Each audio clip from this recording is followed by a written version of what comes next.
Tell me a little bit about why you're here today. Well, you're the Wounded Warriors and everything that it stands for, especially in San Diego with our military influence in our community. And I've been here over 35 years, and military has always been something special as far as the baseball side of my career, and being involved with a lot of the military, coming to ball games, and especially now with everything, with a lot of our soldiers and our troops in harm's way, and coming back and needing our assistance, whether they've been wounded or traumatized by it. And I think a lot of people forget that when these people are deployed for months and months and months, and those families are still here at home, the wives and the kids, and they need help as well. I mean, any way we can support these troops that, hey, they give their lives, for our freedom.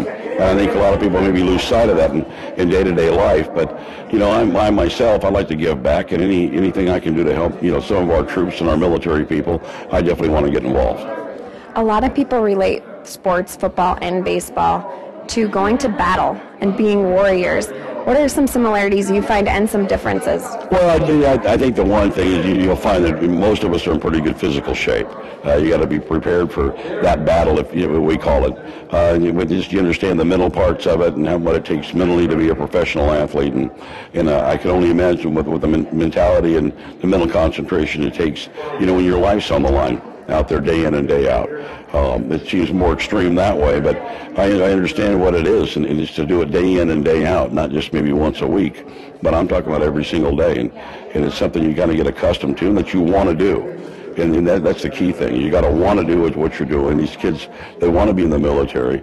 They want to represent our country and protect it. And I think it's very, very special that, we here at home, that we give back to them. When we acknowledge them when they come home. If they need help, hopefully we can raise some money and make a difference in some of these Marines and some of the troops' lives.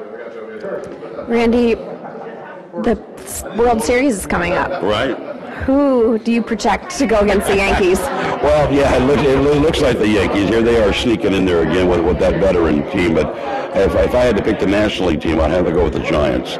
I think Bruce Bochy, the manager there, has got a bunch of veteran guys, which he really likes to use, and they're clicking on all cylinders right now after beating Cincinnati. So whether it be the Nationals or if it in the National League playoffs, I got a feeling that's going to be the Giants and probably the Yankees in the World Series.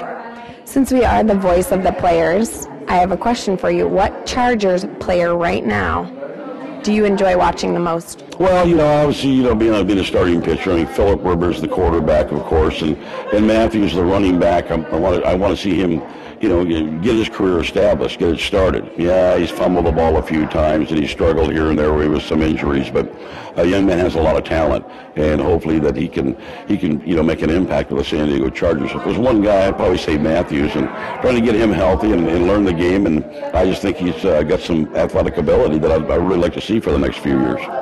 I have a PPI, Pro Player Insiders, Fire 5 questions. What's your favorite food, Randy? Barbecue. What's your favorite charity? Wounded Warriors.